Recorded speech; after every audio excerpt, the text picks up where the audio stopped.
بسم اللہ الرحمن الرحیم۔ السلام علیکم ورحمۃ اللہ وبرکاتہ۔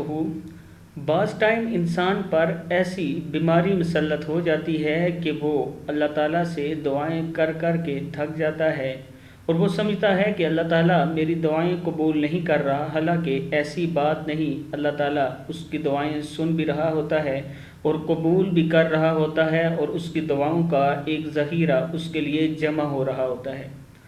جب بھی آپ کسی بیماری میں مبتلا ہو اور بیماری بھی اتنی سخت ہو کہ آپ کی جان نہ چھوڑ رہی ہو، تو اس کے لیے آپ یہ دعا بکثرت مانگا کریں، کیونکہ یہ قرآن پاک کی ایک آیت ہے اور ایوب علیہ السلام کی دعا بھی ہے۔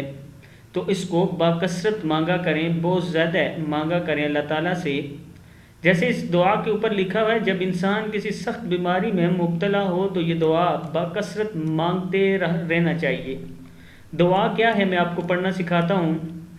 وَأَيُّوبَ کیا ہے؟ وَأَيُّوبَ إِذْ نَادَى رَبَّهُ أَنِّي مَسَّنِيَ الضُّرُّ وَأَنْتَ أَرْحَمُ الرَّاحِمِينَ۔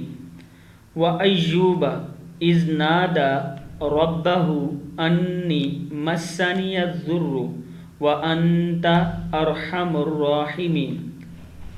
وَأَيُّوبَ إِذْ نَادَى رَبَّهُ أَنِّي مَسَّنِيَ الضُّرُّ وَأَنْتَ أَرْحَمُ الرَّاحِمِينَ۔ اللہ تعالیٰ نے حضرت ایوب کی تکلیف اس دعا کی برکت سے دور فرمائی تھی۔ اس دعا کو آپ ڈیلی تقریباً 5 سے 10 مرتبہ ضرور پڑھا کریں، تاکہ اللہ تعالیٰ ہماری بیماریوں کو شفا کرے، اور ہم جتنے لوگ مصیبت میں ہیں اللہ تعالیٰ ہماری مصیبتیں دور کرے۔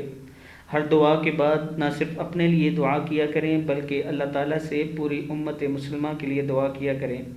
اس وقت امت مسلمہ کو ہماری دعاؤں کی سخت ضرورت ہے، اور شاید اللہ تعالیٰ ہم سب کی دعائیں قبول کرے اور اس مصیبت سے چھٹکارا مل سکے پوری امت کو۔ السلام علیکم ورحمۃ اللہ وبرکاتہ۔